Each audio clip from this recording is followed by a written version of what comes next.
Buenos días. Buenos días, profe. Buenos días, profe.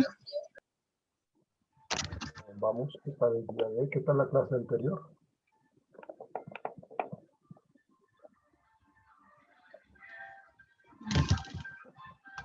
¿Por qué hacen esa sonrisa como tan preocupante? ¿Qué clase tenían antes? Psicopatología. Psicopatología, profe. Ah, chéverísima, esa clase es muy bacana. Perdón, muy chévere.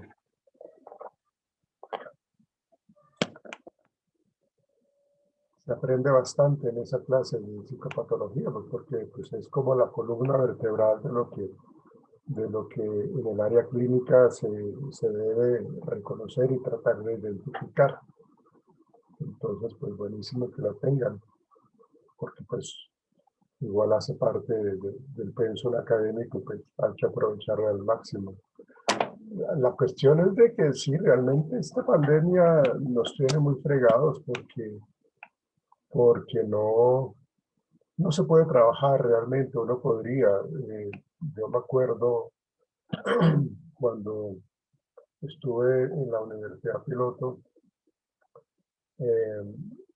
se realizaron una serie de visitas a hospitales psiquiátricos para conocer un poco en la vida real cómo es esas diferentes patologías en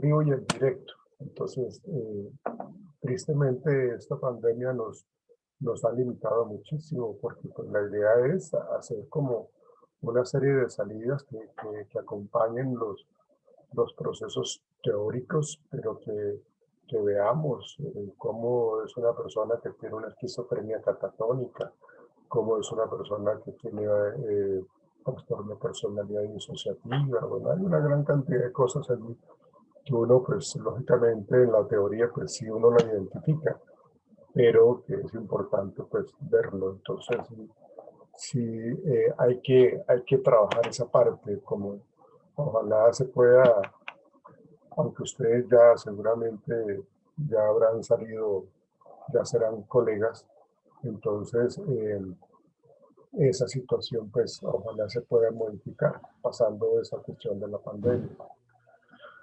Pero chévere, psicopatología. En mi época se llamaba trastorno de comportamiento. Es muy bonita. Nosotros vimos fue también comportamiento anormal. Ah, ok. Bueno, no sé cuál sería entonces o cuál puede ser la diferencia entre psicopatología y comportamiento anormal, porque igual estamos apuntando a las disfunciones que hay en el ser humano, ¿no? Estarían Sí, estarían muy de estamos la en la mano. misma. ¿Cómo? ¿Qué dices, Valerie? Sí, que estamos en las mismas. ¿Cuál es la diferencia? Porque pues hemos visto varias cosas que ya habíamos visto en la otra materia, pero pues es diferente, ¿no? Cada docente tiene su metodología. Sí, pero se debería como, pues digo yo, ¿no? Como reevaluar un poco, pues, como la unificación de ese trastorno del comportamiento con psicopatología. Yo digo que son dos términos diferentes que apuntan hacia lo mismo, ¿sí? Porque es mirar los trastornos a nivel infantil, a nivel de adolescente, a nivel de adulto, a nivel de perdón, a nivel de pareja, a nivel sexual, bueno, todo eso. Entonces, todo eso hace parte de los trastornos del comportamiento, conducta normal. Lo que se establece dentro de cierto contexto, la conducta normal. Bien. Pero igual sáquenle jugo, digámoslo, véanlo como ganancia entonces, sáquenle jugo con respecto a lo que están aprendiendo en todo este asunto de la psicopatología. Bien. Entonces, nosotros vamos a seguir en el día de hoy, pues ayer ya subí el video que trabajamos ayer, Ya está en la plataforma para que las personas que lo quieran retomar lo vean nuevamente. Y, por ejemplo, tú, Valerie, que no pudiste estar en clase ayer, que no sé si ya lo viste, pero para que veas lo que se trabajó ayer, ¿sí? Y hoy, pues, haciéndole seguimiento a nuestro programa, pues seguiremos como empleando esas técnicas que se utilizan muchísimo en el análisis experimental del comportamiento, es abordar la modificación de conductas, pero también abordar lo que tiene que ver con la adquisición de conductas, que es lo que vamos a ver en el día de hoy. Entonces, vamos a trabajar 3 aspectos en el día de hoy que hacen parte de esas técnicas para crear o mantener conductas. Entonces, vamos a centrarnos en el moldeamiento, vamos a centrarnos en el encadenamiento y vamos a centrarnos en el desvanecimiento. Que lo que se pretende es desde que haya pues esa posibilidad de adquirir nuevas conductas, ¿sí? Seguramente ustedes ya lo han manejado, lo conocen, pero vamos a mirar un poco más en profundidad eso, la parte inicialmente del moldeamiento, que pues, vamos a mirar esa parte. ¿Cómo lo entendemos nosotros? ¿Sí? Entonces, comencemos, señoritas y caballeros. Para todos, muy buenos días. Entonces, nosotros entendemos la conducta moldeada como ese procedimiento que nosotros reforzamos por medio de las aproximaciones sucesivas, ¿sí? El moldeamiento de la conducta. Muchas veces, si nosotros esperamos que una conducta se dé de una manera directa e inmediata, seguramente no lo vamos a lograr. Entonces, con el moldeamiento, yo estoy llevando a la persona a que tenga una conducta en particular, una conducta meta, pero tengo que desglosársela, tengo que hacer un procedimiento en el que se refuerzan, como les digo, las aproximaciones sucesivas. Eso hace que entonces tengamos que, lo que hablábamos ayer cuando hablábamos de la línea base, que tengamos que tener como claro la conducta meta. O sea, queremos llegar allá. Queremos que el niño se bañe bien las manos, o se cepille bien los dientes, o lleve la loza a la cocina. Bueno, o sea, hay una gran cantidad de conductas que uno puede moldear, en este caso, en los pequeños, ¿sí? Y de hecho también en adultos. Esto no es únicamente para la terapia infantil, sino que también se utiliza mucho para personas adultas que de pronto tienen inconvenientes, por ejemplo, a nivel sexual. Entonces, hay que también mirar un poco cómo se refuerzan las aproximaciones sucesivas a una conducta meta en particular. Para que el reforzamiento tenga lugar, pues lógicamente es necesario que la conducta ocurra, ¿sí? Previamente para poderlo reforzar. Si ustedes recuerdan, cuando hablamos nosotros de aproximaciones sucesivas, lo que se pretende es que yo vaya premiando una conducta en particular, pero para que se presente ese reforzamiento, la conducta debe aparecer previamente, ¿sí? Lo que hará el reforzamiento es fortalecer la probabilidad de que esa ocurrencia de la conducta que se está reforzando, pues se incremente. Entonces vamos a fortalecer esa ocurrencia más adelante. La conducta, entonces, es una operante cuya consecuencia es el refuerzo, ¿sí? Entonces, cuando nosotros hablamos de ese moldeamiento, en últimas, lo que queremos nosotros es generar nuevas conductas, generar modificaciones en la conducta para poder enseñarle a la persona a que tenga un aprendizaje un poco más adaptativo y que se puedan eliminar algún tipo de fobias, de miedo, de ansiedades en un momento determinado.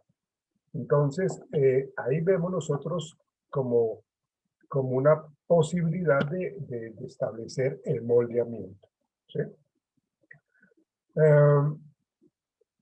¿Qué es lo que nosotros tenemos que ir trabajando? Se empezarán a fortalecer aquellas conductas que más se asemejen a la que nosotros queremos y que sean funcionales a la que pretendemos, sucesivamente, hasta que tengamos instaurada esa conducta o esa subconducta. Acuérdense que cuando hablamos de una conducta meta, tenemos que subdividir esa conducta meta para poder llegar a la conducta objetivo que quiero yo crear en la persona, ¿sí? Entonces, se pretende entonces ir reforzando consecutivamente cada vez que aparece esa conducta y listo, ya la tenemos establecida. Pero sucesivamente, por aquello de las aproximaciones sucesivas, nosotros haremos que la siguiente subconducta sea más exigente. De tal manera que nosotros tenemos que dejar de reforzar las anteriores porque ahora queremos reforzar las que siguen. Y así sucesivamente. Es como por etapas que se van aproximando a la conducta meta. Entonces, sucesivamente, cada conducta que vamos requiriendo en la persona serán más exigentes. Entonces, con base en esto, pues el moldeamiento resultará como un proceso dinámico y que le permite a la persona avanzar de una manera mucho más funcional, ¿sí? Entonces ese moldeamiento resulta, pues como les digo, muy dinámico, en el que se van transformando conjugadamente la conducta y sus consecuencias, ¿sí? Entonces aquí estamos hablando de ese moldeamiento de la conducta. ¿Qué pasos debemos seguir nosotros para el moldeamiento? ¿Sí? El moldeamiento de la conducta, digamos, lo que se puede configurar en una estructura compuesta por 3 elementos, ¿sí? Primero que todo, como les había dicho antes, tenemos que especificar la conducta que queremos, es decir, especificación de una meta o de la conducta terminal, ¿sí? Este criterio es muy importante, pues, porque nos permite a nosotros, en últimas, tener éxito y efectividad en este proceso de moldeamiento, ¿sí? De tal manera que la especificación de la meta, de la conducta meta, tiene digamos que tiene una doble dificultad, tanto en lo clínico como en lo técnico, ¿sí? En primera instancia, cuando hablamos de esa dificultad clínica, se dice que la responsabilidad clínica relativa a convenir y proponer una meta razonable. O sea, tenemos que mirar un poco, vuelvo y digo, la línea base del paciente, o sea, qué tanta esta persona tiene como los elementos básicos para poder aprender. O sea, yo no estaría siendo objetivo, no estaría siendo ético si la persona a la cual yo le estoy enseñando tiene un cierto retraso, cierta condición cognitiva desfavorable. Entonces yo no podría estarle generando conductas o aprendizajes conductuales con cierto grado de dificultad. Entonces, clínicamente, digamos, nosotros tenemos que proponer una meta razonable, relevante para los intereses del paciente, ¿sí? Entonces, ahí vemos nosotros esa responsabilidad clínica. Y que no excedan las posibilidades de ayuda profesional, en este caso, técnicamente viable. Entonces, nosotros como terapeutas lo que debemos contemplar a la vez son las circunstancias del paciente, las posibilidades razonables del logro a partir del punto en donde está y hasta dónde queremos llegar, ¿sí? Y pues en la medida que yo sea muy estructurado, muy organizado en esta técnica, pues estoy manejando ahí la segunda dificultad, que es la parte técnica. Es decir, que realmente yo estructure muy bien y que le brinde al paciente pues como esa posibilidad de la adquisición de una conducta que es adaptativa y funcional. Entonces hay que manejar esas dos dificultades que se puedan presentar cuando uno habla del establecimiento del moldeamiento. Entonces, como primer aspecto, yo les había dicho que es una estructura compuesta por tres elementos. El primero es la especificación de una meta o conducta terminal, ¿sí? O conducta objetivo. A veces el concepto de conducta terminal pareciera como si fuese algo negativo. Segundo, establecimiento del punto de partida o línea base. Necesitamos, para poder como llegar a la meta y empezar la construcción de esa nueva conducta, pues entonces tenemos que mirar cómo está la persona, ¿sí? ¿Qué es lo que tiene? ¿Sí? Que a la fecha, ¿qué es lo que está mostrando la persona? ¿Sí? Entonces, todas estas técnicas que vamos a mencionar en el día de hoy, como el moldeamiento, como el desvanecimiento, como el encadenamiento, van muy de la mano, porque yo con el encadenamiento voy generando una serie de conductas acordes a lo que yo quiero llegar. ¿Ven? Entonces, ahí vamos nosotros haciendo ese tipo de reconocimiento de la línea base y a partir de allí miramos a ver cómo me puede responder el paciente. ¿Qué hacemos para esto? Lo que hacemos nosotros es conocer mediante nuestra evaluación conductual, que ustedes ya lo conocen muy oportunamente, necesitamos reconocer el repertorio actual del paciente con relación al desarrollo que se pretende promover, ¿sí? Es decir, tenemos que reconocer conductas previas que sean semejantes a la que queremos que él adquiera, ¿sí? Entonces, en esa medida estamos partiendo de esta línea base para poder generar aprendizaje, un nuevo aprendizaje. Porque cuando hablamos de moldeamiento es adquirir nuevas conductas que no estaban en el paciente y que por eso se hace por medio de aproximaciones sucesivas, ¿sí? Es aconsejable, pues, como les he venido diciendo, que se realicen test conductuales que expongan a la persona al comportamiento que es capaz en el orden al objetivo establecido, ¿sí? Entonces, tenemos que tener como esa posibilidad de evaluar. O sea, yo no puedo generar una conducta meta si yo no he hecho esa evaluación conductual. Por eso digo que técnicamente uno tiene que establecer un horizonte, y un horizonte pues totalmente estructurado, un horizonte que permita generar buenos resultados. Eso tiene que ver con este segundo aspecto de la línea base, ¿sí? Y luego, ya de una manera más centrada en el proceso, en esta técnica, pues vamos a planificar las aproximaciones sucesivas, ¿sí? Aquí lo importante en las aproximaciones sucesivas tiene que ver con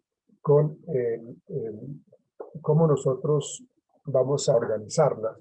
Unas preguntas decisivas en este aspecto es, ¿qué tamaño tendrá cada paso? Es decir, ¿qué tan importante es esta conducta en particular y cuánto tiempo ocupará? ¿Cuánto tiempo nos vamos a dedicar a eso? ¿Sí? Entonces, las aproximaciones sucesivas, como les digo, se tienen que jerarquizar para que podamos empezar. Las primeras etapas suelen ser, pues, lógicamente más lentas, porque es que apenas estamos empezando a adquirir las conductas que queremos en el paciente. Entonces, requieren más práctica. porque estamos apenas colocando en contexto terapéutico el tratamiento al paciente. Entonces, necesitamos hacerlo más despacio, como para que la persona se vaya adaptando, se vaya acomodando al proceso, ¿sí? Y lógicamente yo voy a ir, como decía al principio, reforzando con una serie de premios que previamente también yo he trabajado con el paciente, ¿sí? Independientemente si es niño, si es adolescente o es adulto. Entonces, cuando yo ya he logrado establecer en las primeras etapas ese aprendizaje previo, pues este mismo aprendizaje previo facilita el siguiente. ¿Qué es lo que tenemos que hacer nosotros como terapeutas? Pues tenemos que estar muy a la mano con el paciente, muy al lado, muy acompañándolo para estar reforzando los procesos que lleva, ¿sí? Nosotros como terapeutas tenemos que garantizar el éxito a la persona. Es decir, una disposición de las aproximaciones en las que el reforzamiento positivo tenga siempre ocasión. Es decir, nosotros vamos a estar muy pendientes de las buenas conductas para que éstas sean reforzadas, ¿sí? Debido a que la probabilidad de la conducta adecuada aparezca, ¿sí? Entonces, pues lógicamente al comienzo el reforzamiento tiene que ser más frecuente. Y en la medida que el nivel de exigencia vaya avanzando, pues entonces el reforzamiento se disminuye, ¿sí? ¿Sí? Es decir, lo que yo quiero establecer inicialmente es, aparece la conducta, se la refuerza, ¿sí? Como estamos apenas empezando en el proceso terapéutico, el nivel de exigencia es bajo, porque estamos observando cómo la persona responde al tratamiento. Entonces ese reforzamiento va a ser más frecuente y el nivel de exigencia va a ser más bajo, ¿sí? Pero en la medida que avanzamos en el tratamiento, eh, el reforzamiento positivo supone también al mismo tiempo el uso sistemático de la extinción para las conductas que ya no queremos que emita, que para en algún momento las conductas que eran importantes en esa línea, en esa organización jerárquica de las aproximaciones sucesivas, como ya el paciente las adquirió, entonces esas conductas que inicialmente eran relevantes con el paso de la técnica, del proceso terapéutico, esas conductas tienden a convertirse en irrelevantes. Entonces ahí es cuando yo empiezo a hacer uso sistemático de la extinción. ¿Por qué? Pues porque ya no quiero que responda a esas conductas. Entonces ya no se las voy a reforzar.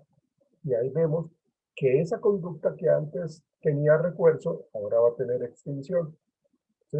Entonces ya son conductas irrelevantes o que no nos van a ayudar para absolutamente nada. Pero sí vamos a estar como muy de la mano de las nuevas conductas que queremos que vaya adquiriendo, ¿sí? Entonces, digamos lo que ese es como el proceso, ese es como a grandes rasgos el proceso de lo que el paciente tiene que responder en el moldeamiento. ¿Qué garantiza el éxito? Lo de la línea base, reconocer cuál es el nivel de capacidad que tiene la persona y hacer muy bien, o sea, estructurar muy bien lo que tiene que ver con las aproximaciones sucesivas y la jerarquización de ellas, ¿no? O sea, cómo realmente estoy desglosando esa parte en el proceso, ¿sí? Eh, no sé si tengan algunas preguntas al respecto.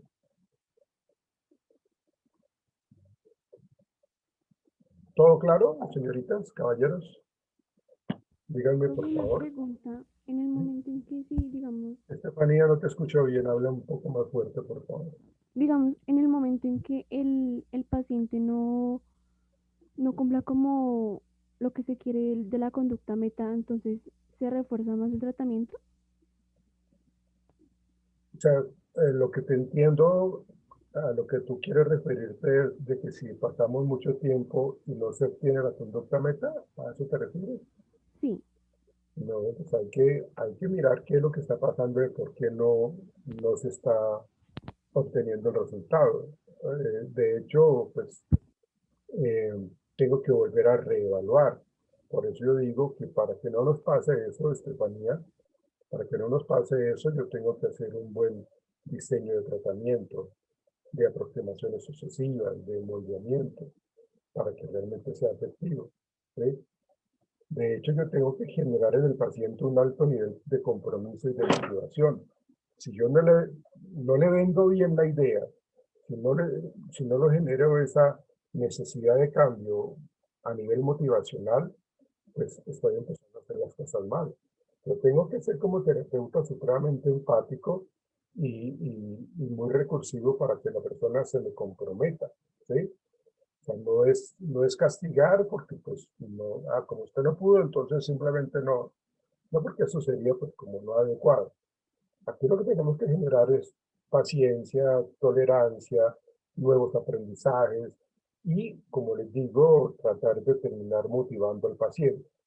Por lo general, si este tipo de terapias o de técnicas se utilizan como los estoy planteando, es muy probable que exista éxito, porque en la medida que yo voy avanzando, le estoy mostrando al paciente sus avances. Y cuando él ve sus avances, él se va a querer, o sea, va a querer llegar a su conducta meta. ¿Sí? Entonces, ahí vamos nosotros generando, pues, como todo ese aprendizaje.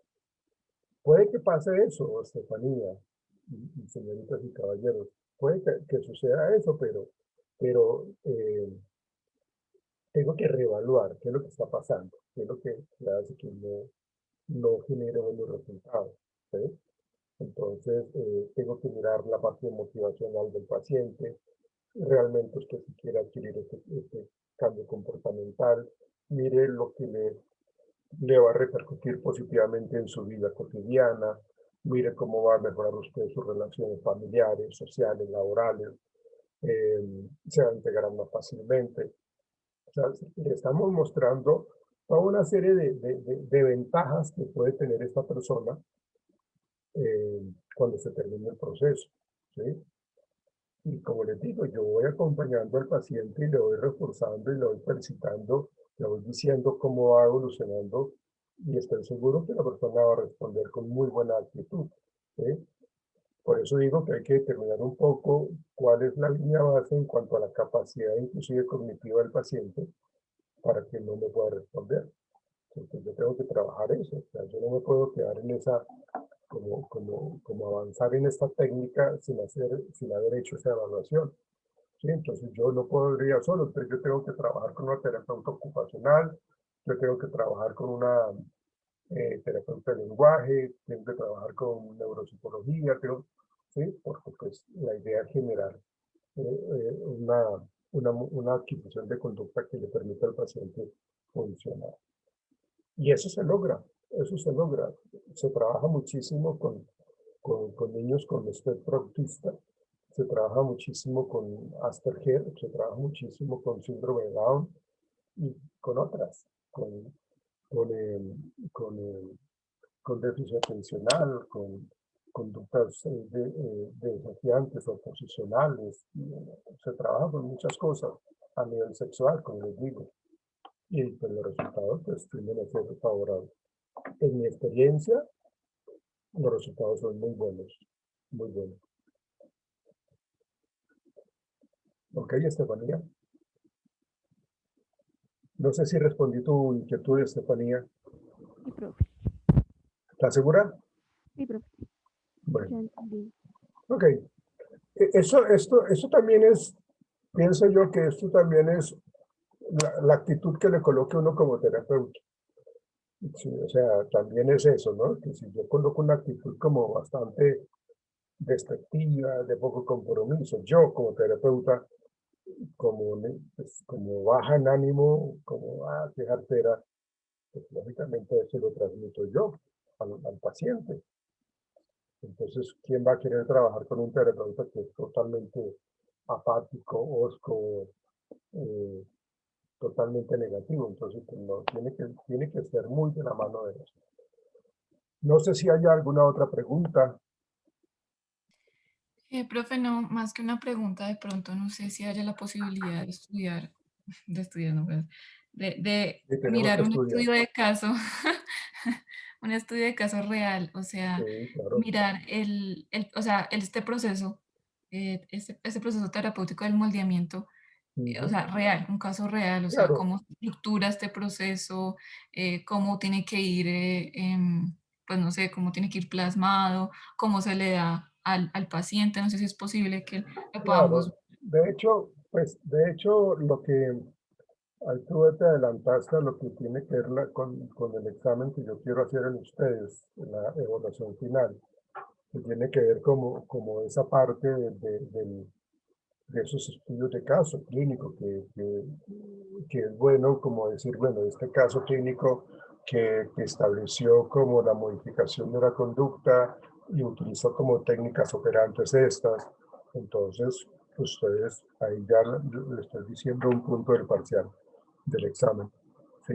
En donde necesitamos es precisamente eso, ¿vale? Que tengamos, que aterricemos toda esta teoría en la práctica y en la vida real, para que veamos que sí funciona, ¿sí? Como los casos clínicos que uno acompaña en esos procesos y los resultados son valiosísimos, ¿no? Entonces, sí, de hecho, si ustedes miran las últimas sesiones, hay un caso clínico que ustedes tienen que analizar. Pero es posible que, o sea, primero nos dé como un ejemplo, pues para nosotros saber, o sea, poderlo estructurar, no parecido, no igual, pues no es la idea, ¿no? Pero pues sí de pronto por unos lineamientos. Sí, o sea, sí, sí lo podemos hacer, claro que sí. Lo importante es que nos quede el tiempo para hacerlo, porque pues el problema es eso, ¿no? Que a veces el tiempo no nos alcanza. Pero voy a tratar de sacar el tiempo y miramos esa parte de ese caso clínico como tal. ¿Alguna otra pregunta? Juan Duque.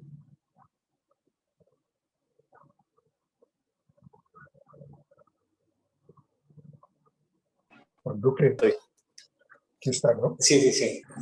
Lo cogí No, fuera, acá. ¿Sí me escucha, profe? sí, lo cogí fuera de base, ¿no? No, no, no. Pues es que tenía estoy en el celular y estaba en el bolsillo. Entonces hasta que lo saco para activar el micrófono. Listo, listo.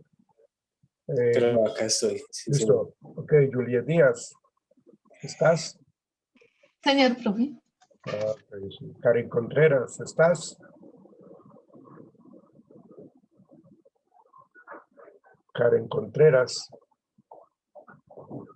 Buenos días, sí, señor profe. Ok, muy bien. Margarita Fuentes.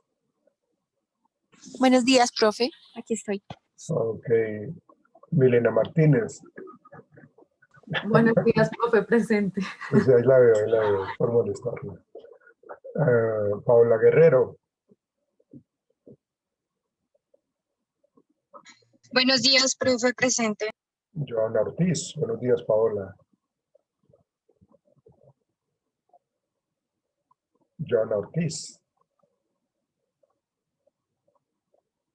Creo que Joana Ortiz, ¿no? Ahí dice Joa. Presente, profe. Sí, Joana, ¿no? Sí, señor, sí, Joana. Ok, Saray Niño. Sí, señora, acá estoy, profe. Muy bien. Ok. Vicky. Buenos días, profe, sí, señora, Hola, acá buenos estoy. días. Bueno, ok, listo. Entonces, continuemos nosotros para avanzar en el tema.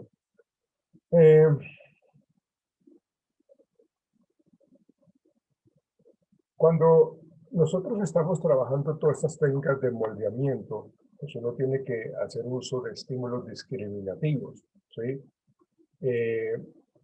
Estos estímulos no dan lugar a la conducta, son, aunque no dan no dan lugar a la conducta, pues tienden a ser convenientes para ayudar a ocasionar la aproximación a la conducta final, estímulos discriminativos.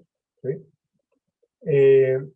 ¿Por qué? Pues porque cualquier cosa cuya presencia facilite cierta conducta aproximativa es útil al proceso que tengamos que realizar.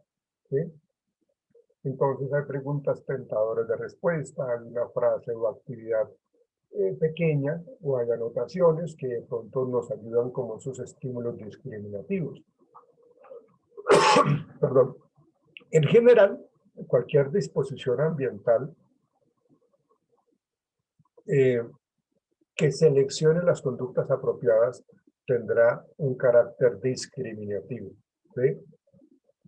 Y ahí vemos nosotros otro tipo de acompañamientos que se hacen en estos procesos, como por ejemplo la imitación o el moldeado. ¿Sí? Este es un estímulo totalmente discriminativo. En vez de esperar, se propone un modelo de lo que se quiere. Se trata entonces de moldear una realización motora, una conducta, y se muestra un movimiento pequeño, ¿sí? Pero que es importante. ¿Sí? Entonces ahí vemos nosotros cómo le estamos invitando a la persona que observe y que guarde en su esquema de pensamiento pues, ese moldeado. ¿Sí? Entonces vamos a proponer un modelo de lo que se quiere. ¿Sí? Entonces ahí estoy acompañando a ese moldeamiento. ¿Sí? Y lo otro es esa guía física que tenemos nosotros. Este es un recurso empleado para lograr aproximaciones hacia habilidades motoras y consiste en moldear mediante limitaciones físicas los movimientos constitutivos de una función motora, es decir, lo que es correcto y lo que no es correcto, ¿sí? Lo que se debe hacer y lo que no se debe hacer. Entonces ahí vamos nosotros avanzando con esa guía física. Y esos son ayudas adicionales en este proceso de moldeamiento. Que ahorita nos va a retirar la plataforma, ya nos vemos en cuestión de segundos, señoritas y caballeros.